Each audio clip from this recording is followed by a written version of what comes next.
Good morning सभी को। हिमाचल के एक खूबसूरत दृश्य के साथ आप सभी का इतिहास की कक्षा में स्वागत है। आज संस्कृतियों के टकराव भाग 4 में हम अमेरिका महाद्वीप की अंतिम सभ्यता के बारे में पढ़ेंगे, लेकिन इससे पहले भाग 5 और भाग 6 में जिन सभ्यताओं के बारे में हम पढ़ चुके हैं उनके नाम थे अरावाक सभ्यता, जो बहामा द्वीप समूह के आसपास के द्वीपों में फैली। दूसरी जो सभ्यता पड़ी वो थी एंजेटिक, जो उत्तरी अमेरिका के मैक्सिको देश में जो है वो फली फूली। उसके बाद हमने पढ़ा दक्षिणी अमेरिका की सबसे महान सभ्यताओं में से एक, जिसका नाम था इंका सभ्यता। और अब हम पढ़ने जा रहे हैं चौथी सभ्यता, जिसका नाम है माया सभ्यता। अगर इसका मानचित्र में देखें तो माया सभ्यता का क्षेत्र ये वाला है, जो मैक्सिको के नीचे, ये मैक्सियन ही सभ्यता थी, उसी क्षेत्र में ये फली फूली। लेकिन ये अगर बात करते हैं कि अमेरिका महाद्वीप की जितनी भी सभ्यताएं थी उनमें सबसे प्राचीन सभ्यता माया सभ्यता थी। पढ़ लेते हैं। माया सभ्यता मैक्सिको की एक महत्वपूर्ण सभ्यता थी और इस सभ्यता का आरंभ 1500 ईसा पूर्व, याद रखने वाली बात है 1500 ईसा पूर्व। इससे पहले पढ़ा हमने भाग 6-7 में इंका सभ्यता के बारे में। उसका जो प्रारंभ हुआ था वो 12वीं शताब्दी में शुरू हुआ था। तो ये 1500 ईसा पूर्व मतलब आज से लगभग 3500 ईसा पूर्व, 3500 ईसा पूर्व जो है इसका उद्गम हो चुका था। तो सबसे प्राचीन सभ्यताओं में से माया सभ्यता अमेरिका की। इस सभ्यता का जो उन्नति के शिखर पर बात करते हैं कि सबसे विख्यात या सबसे जो शिखर पर थी उस समय, वो समय था 300 ईस्वी से लेकर 900 ईस्वी तक का जो समय था वो सबसे उच्चतम शिखर पर था। अगर हम भारतवर्ष की बात करें तो उस समय 300 से और 900 की बात करते तो उस समय भारत में वैदिक काल जो है वो अपने चरम सीमा के ऊपर था। तो इस सभ्यता में जिन जिन जगह के ऊपर जो ये फैल चुकी थी उनका नाम यहाँ पर बताया गया थे। इसके केंद्र थे मैक्सिको, जिसकी हम बात कर रहे हैं, या ग्वाटेमाला, होंडुरास और अल सल्वाडोर जो साथ में है। तो इस प्रकार से इस सारे क्षेत्र के ऊपर जो है वो माया सभ्यता फैली हुई थी। अब पढ़ते हैं इसकी विशेषता के बारे में एक एक करके। जिस प्रकार से हमने और भी जो सभ्यता के बारे में पढ़ा उसी प्रकार से माया सभ्यता के बारे में जान लेते हैं। पहली विशेषता है माया शासन पद्धति। माया सभ्यता के शासनकाल में ज़्यादा जानकारी हमें प्राप्त नहीं है। इसके बारे में हम आगे बात करेंगे कि ऐसा क्यों है। माया शासन के संबंध में माना जाता है कि प्रायः पुरुष राजा हुआ करते थे, लेकिन कभी कभार रानियां भी हुआ करती थी। राजा का जो पद था वो पैतृक था। पैतृक का मतलब होता कि पिता के बाद जो है पुत्र राजगद्दी पर बैठता था, और वो भी कौन? बड़ा बेटा। जबकि भारतवर्ष की बात करें तो मुगल शासनकाल में इस प्रकार से, या मौर्य शासनकाल में जो बेटे का बैठना वो निश्चित नहीं किया गया था। उत्तराधिकारी संबंधी जो नियम थे वो नहीं थे, जबकि माया सभ्यता में इस प्रकार की व्यवस्था स्थापित थी। लेकिन जो बेटा था उसका बहादुर होना अनिवार्य माना जाता था, क्योंकि एक बहादुर राजा ही साम्राज्य का विस्तार और सुरक्षा कर सकता था। इसलिए उसका बहादुर होना अनिवार्य माना जाता था बेटे का। इसके अलावा राजा जैसे ही सिंहासन पर बैठता था, मानते थे कि उस समय देवी देवता को प्रसन्न करने के लिए मानव बलि भी दी जाती थी। राजा अभिजात वर्ग और पुरोहित की सहायता से शासन चलाता था। अभिजात वर्ग जो है बड़े बड़े ओहदों पर बिठाए जाते थे, और जो पुरोहित का जो कार्य होता था, अगर हम बात करते हैं मौर्य कालीन की बात करते हैं तो मौर्य काल में चाणक्य का नाम आता है, गुरु का नाम आता है, और वो सबसे बड़े पद पे बैठते थे सलाहकार के तौर पर, प्रधानमंत्री के तौर पर, और उनकी सलाह के द्वारा ही जो मौर्य शासन था वो काफी लंबे समय तक चलता रहा। ठीक उसी प्रकार यहाँ माया सभ्यता में भी पुरोहित का जो स्थान था वो काफी उच्च स्थान था। तो अभिजात वर्ग और पुरोहितों के सहयोग से ही शासन चलता होगा, और राजा भव्य महलों में रहते थे और उनकी सेवा में बहुत सारे दास और दासियां रहती थी। ये पढ़ी हमने पहली विशेषता के बारे में। दूसरा, श्रेणी या श्रेणीबद्ध समाज। उस समय जो समाज था उसमें सर्वोच्च जो स्थान था वो पुरोहितों को प्राप्त था। बड़ी बात है कि पुरोहित सबसे सर्वश्रेष्ठ श्रेणी या सबसे ऊपर की श्रेणी में जो है आते थे। राजा भी उनके परामर्श पर शासन चलाता था। मतलब उन पुरोहितों का जो शब्द होते थे वो ज़्यादा इम्पोर्टेंट होते थे राजा की अपेक्षा, तो इसलिए पुरोहित सबसे सर्वोच्च स्थान उनको प्राप्त था। दूसरा स्थान जो होता था वो कुलीन और अभिजात वर्ग, जिसमें शाही परिवार के सदस्य भी शामिल होते थे, या सैनिक अधिकारी आते थे, या धनी व्यापारी आते थे, वो दूसरे वर्ग में आते थे, कुलीन और शाही परिवार। उसके बाद बात उसमें आता है समाज में जो अधिकांश जनसंख्या थी वो किसानों की अधिक थी, ये मध्यम श्रेणी में आते थे, और सबसे निम्न श्रेणी में आते थे दास। तो इस प्रकार से चार तरह की श्रेणी जो उस समय समाज में व्यापक थी, ठीक इंका सभ्यता की ही तरह। ये दूसरी विशेषता होगी। अब तीसरी विशेषता वो है व्यवसाय, कि वो किस तरह का व्यवसाय करते थे। मुख्यतः उनका जो व्यवसाय था वो कृषि था। पत्थर की कुल्हाड़ी के साथ ही उन्होंने या आग के द्वारा उन्होंने नए खेत बनाए, जंगलों को काटा, नए खेत बनाए, और जिस चीज की वो खेती करते थे वो था मक्का। सर्वाधिक मक्का उत्पादन जो है किया जाता था इंका सभ्यता की ही तरह। अतः उनके अधिक धार्मिक क्रियाकलाप जो है मक्का बोने से, शुरू से उगाने से या काटने से ही जुड़े हुए हैं, क्योंकि उनकी मुख्य फसल जिससे वो पेट गुजारा जाता था या चलता था वो मुख्यतः मक्का था। इसलिए मक्का को सबसे इंपॉर्टेंट स्थान जो है, अगर देवता की दृष्टि में देखा जाए तो मक्का को दूसरा स्थान जो वो प्राप्त था, जिसके बारे में हम आगे पढ़ेंगे। तो मक्का को चाहे बीजना हो, चाहे बोना हो, उगाना हो, काटना हो, तो धार्मिक कार्य के द्वारा जो है ये शुरू किया जाता था। उसके अतिरिक्त सेम, आलू और कपास भी इनकी मुख्य फसलें थी।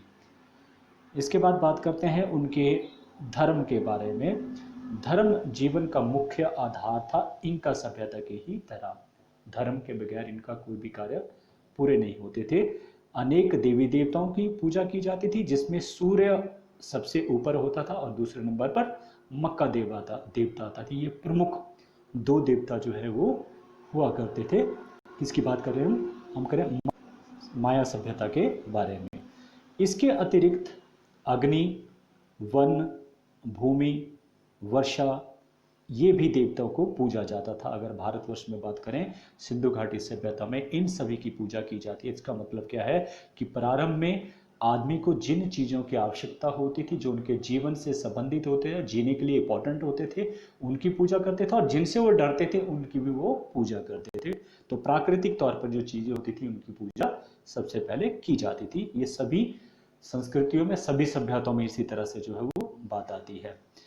इनकी जो पूजा की जाती थी या मंदिर जो बनाए जाते, इनकी स्मृति में भव्य मंदिर बनाए जाते थे, उनकी देखभाल करने के लिए पुरोहितों को नियुक्त किया जाता था। ये सभी देशों में, सभी जगह पर इसी तरह से पुरोहितों के लिए कार्य जो है बांटा हुआ था। देवताओं को प्रसन्न करने के लिए पशु बलि दी जाती थी और कभी कभार नर बलि भी दी जाती थी। धार्मिक कर्मकांडों के लिए एक विशेष पंचांग जो है बनाया गया था, जो केवल हम ये कहेंगे कि ये बनाया गया था केवल पुरोहितों के लिए, ताकि उनके जो क्रियाक्रम है, जो कर्म कांड है, वो उनके हिसाब से चलते रहे। तो 360 दिन जो है उनके कर्म कांडों के हिसाब से बनाए गए थे पुरोहितों के लिए। दो तरह के जो है, आगे हम पढ़ेंगे इसके बारे में, पंचांग के बारे में। तो धर्म के बारे में हमने पढ़ लिया कि अधिकतर लोग प्राकृतिक चीजों की पूजा करते थे। इसमें सूर्य देवता सबसे प्रमुख था और मक्का देवता दूसरे स्थान पर आता था। अगर सूर्य की बात करें तो सूर्य देवता जो है अमेरिका की सभी जो सभ्यताएं हैं उसमें सूर्य को सबसे प्रमुख तौर पर जो है वो पूजा जाता था। अब पांचवी विशेषता वह है कला के संदर्भ में।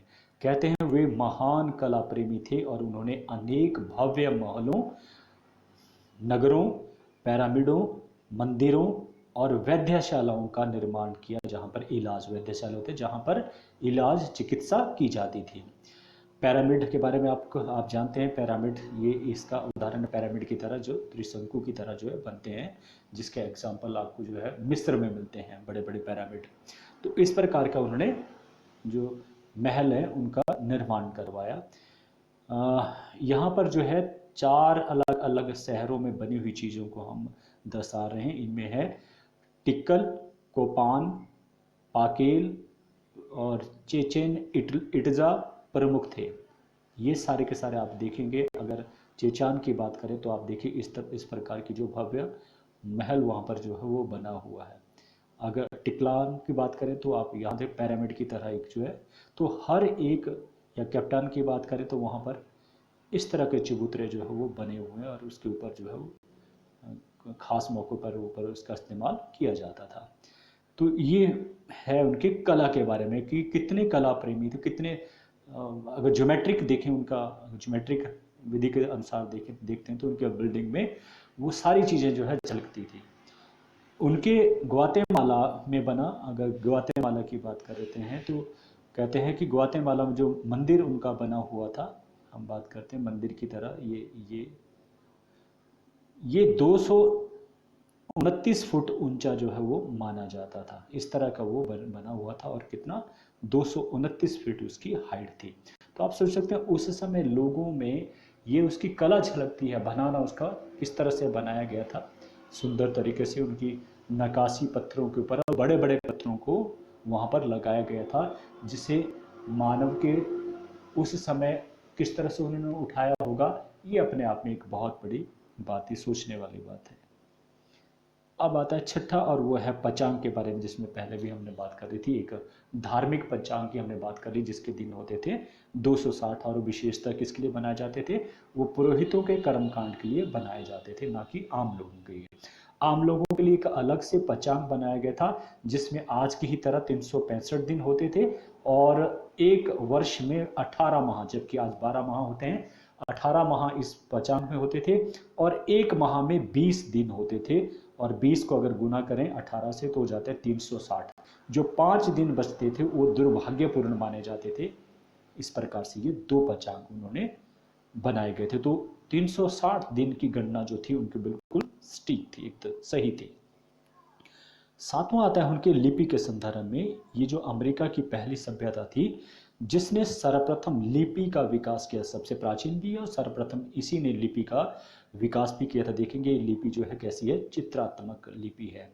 लेकिन दुर्भाग्यवश अभी तक हड़प्पा जो हमारी सभ्यता है उसी की तरह अभी तक इसको पढ़ा नहीं जा सका है। इस कारण अभी भी बहुत सारी जानकारियां जो है वो छिपी हुई हैं, जिसका प्रारंभ मैंने जिक्र किया था कि राजा के संदर्भ में कोई ज़्यादा जानकारी नहीं है। बहुत सारी चीज़ों के बारे में वो इसलिए नहीं है क्योंकि इस लिपि को अभी तक नहीं पढ़ा जा सका है। तो लिपि के संदर्भ में भी माया सभ्यता के बारे में आता है, तो आप ये चीज़ लिख सकते हैं कि अभी इसके बारे में कोई ज़्यादा नहीं समझा गया है, ना इसको पढ़ा गया है।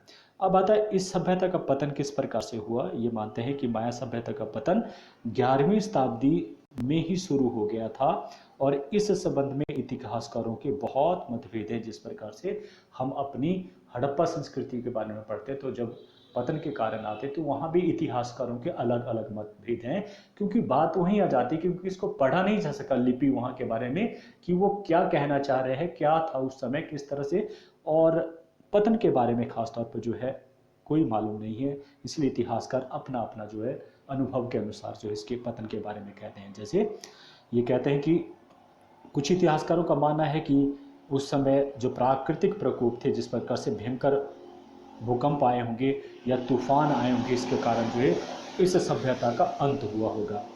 फिर कुछ इतिहासकार कहते हैं कि यहाँ पर भयंकर बीमारी फैली होगी, जैसे जिस प्रकार से आजकल जो है कोविड-19 आई है और बहुत सारे लोग मारे जा रहे हैं। तो उस समय छोटी छोटी बीमारी भी, क्योंकि इलाज नहीं था, इसलिए लोग बहुत मारे जाते थे। तो इस प्रकार से ये भी माना जाता है कि भयंकर बीमारी के कारण दूसरा कारण है कि हो सकता है इस वजह से जो इसका पतन हो गया।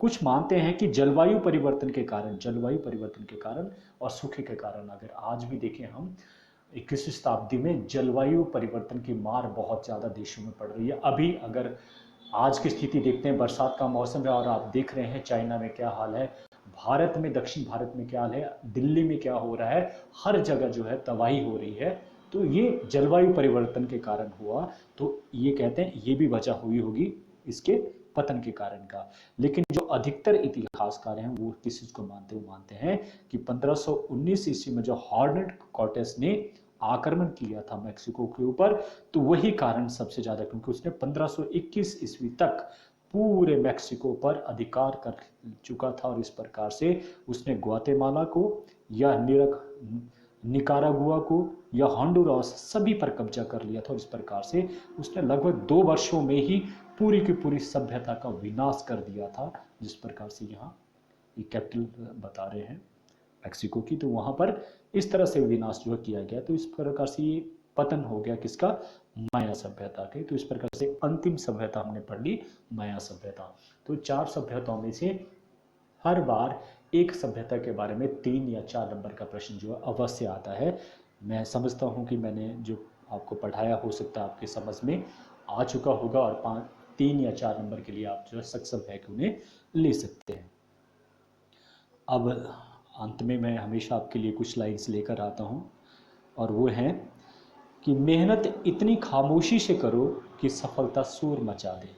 मेहनत इतनी खामोशी से करो कि सफलता शोर मचा दे। इसका एग्जाम्पल अगर मैं देना चाहूँ, अगर आपकी पॉकेट में चिल्लर है ना, तो बहुत आवाज़ करती है, लेकिन बड़े नोट होंगे 1000 के 2000 के, तो वो कभी आवाज़ नहीं करते हैं। तो तभी कहा जाता है कि जो जो सफलता हासिल करने वाले होते हैं वो मेहनत बड़े चुपके से करते हैं, और बाद में जब खुलासा होता है, जब एग्ज़ाम होते हैं, तो पता लगता है अच्छा ये फर्स्ट आया है। तो इसी तरह से कहते हैं खामोशी से मेहनत करो, और सफलता अपने आप फैल जाती है, बताने की आवश्यकता नहीं है। तो कुछ लोग जो है अपनी सफलता को खुद अपने मुंह से बड़े बड़े जोर से जो है वो पुकारते हैं, बतलाते हैं। तो वैसी आदत आपकी नहीं होनी चाहिए। खामोशी के साथ आप अपनी मेहनत करते जाइए, फल आपको अवश्य मिलेगा। तो इन्हीं शब्दों के साथ आज के लिए इतना ही। हम अगले भाग में फिर से आपसे मिलेंगे। तब तक के लिए आपका बहुत बहुत धन्यवाद।